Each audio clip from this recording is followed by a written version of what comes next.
નવસારી મહાનગરપાલિકા દ્વારા લુન્સીકુઈ મેદાન ખાતે 4 કરોડ રૂપિયાના ખર્ચે તૈયાર કરાયેલો સિન્થેટિક રનિંગ ટ્રેક પ્રથમ વરસાદમાં જ બેસી ગયો છે। આ ટ્રેકનું હજુ વિધિવત લોકાર્પણ થયું નથી, ત્યારે તેમાં મોટું ગાબડું પડતા પાલિકાની કામગીરીની ગુણવત્તા સામે સવાલો ઉભા થયા છે। નવસારી મહાનગરપાલિકા દ્વારા લુન્સીકુઈ મેદાન ખાતે 4 કરોડ રૂપિયાના ખર્ચે તૈયાર કરાયેલો સિન્થેટિક રનિંગ ટ્રેક પ્રથમ વરસાદમાં જ બેસી જતા કોંગ્રેસે ભ્રષ્ટાચારના આરોપ લગાવી તપાસ કરવાની માંગ કરી છે। આ અદ્યતન ટ્રેક રમતગમત અને સ્પર્ધાત્મક પરીક્ષાઓની શારીરિક કસોટીની તૈયારી કરતા સ્થાનિક ઉમેદવારો માટે બનાવવામાં આવ્યો હતો।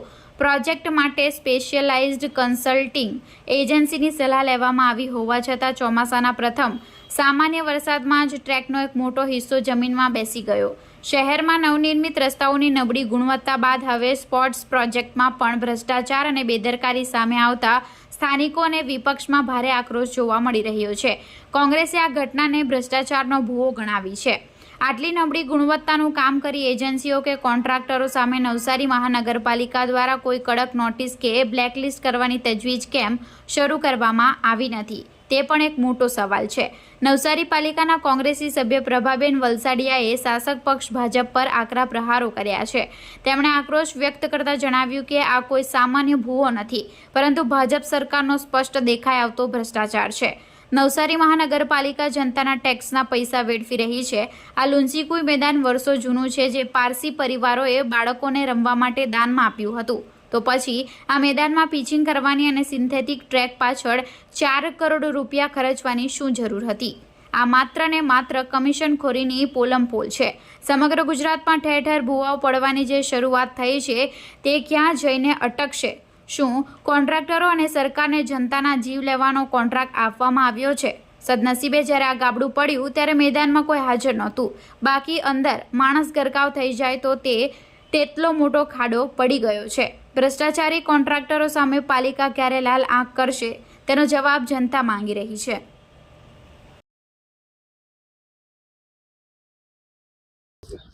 તમને દોડવીરની તો શું વાત કરું, આખા દેશનો દરેક યુવાન એમ જ દોડ્યા કરતો છે, નોકરી માટે, ધંધા માટે, શિક્ષણ માટે।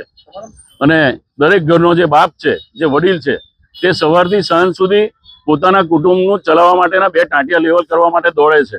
અહીં દોડવીર જેવી કોઈ જગ્યા જ નથી। ત્યારે આ નવસારીનું ઐતિહાસિક લુન્સીકુઈ ગ્રાઉન્ડ, જેને કોઈ પારસી સદગૃહસ્થે લોકોને રમવા માટે, ખેલાડીઓને રમવા માટે, આ શહેરના ભૂલકાઓને રમવા માટે દાનમાં આપેલું, આ દાનમાં આપેલા આ ગ્રાઉન્ડની હાલત તમે અત્યારે જુઓ છો। આ સિન્થેટિક ટ્રેક એ પેલા રબર ચોંટાડેલું હોય ને તેમ તમારા હાથમાં આવીને ઉખડી જાય, મોટું ગાબડું પડેલું છે। અચ્છા, આ વસ્તુ માટે એ લોકોએ 4.5 કરોડનું લગભગ આયોજન કર્યું છે અહીંયા સ્પોર્ટ્સ એક્ટિવિટી અને આ ટ્રેક માટે। બીજું, એ લોકોએ બુદ્ધિનું પ્રદર્શન એ કર્યું છે કે ટ્રેકને વચ્ચે લીધો છે। ગ્રાઉન્ડ સાઈડ પર લેતે તો બીજી જગ્યા પણ મળતે, પણ આ લોકોની પાસે કોઈ જાતનું આયોજન, અક્કલ, કોઈ જાતની એક્ટિવિટીનું નોલેજ એ કશું જ નથી। આ લોકો પૈસા ખંખેરવા માટે, ભ્રષ્ટાચાર કરીને કરોડો રૂપિયા બનાવવા માટે સત્તામાં આવેલા લોકો છે। આ શહેરની અને દેશની જનતા જાગશે નહીં તો એની આવનારી પેઢી ભીખ માંગવાની છે, એવું મને સ્પષ્ટ દેખાય છે। ત્યારે લોકોએ જાગૃત થઈને આવા લોકોને રોડ પર દોડાવવા જોઈએ અને એ લોકો પાસે હિસાબ લેવો જોઈએ। આ દેવ ચૌધરીને 64 લાખ રૂપિયા હજુ બીજા પાછા પહેલા જ બોર્ડમાં ભ્રષ્ટાચારની તપાસ તો સાઈડ પર ગઈ, પણ બીજા 64 લાખ એ લોકો મંજૂર કર્યા। એટલે એનો મતલબ એવો થાય કે આ બધા ભાગબટાઈમાં સાથે હતા, એટલે કોઈ કંઈ બોલી શકતું નથી। પણ ઉપરવાળાને ઘેરે દેર છે, અંધેર નથી।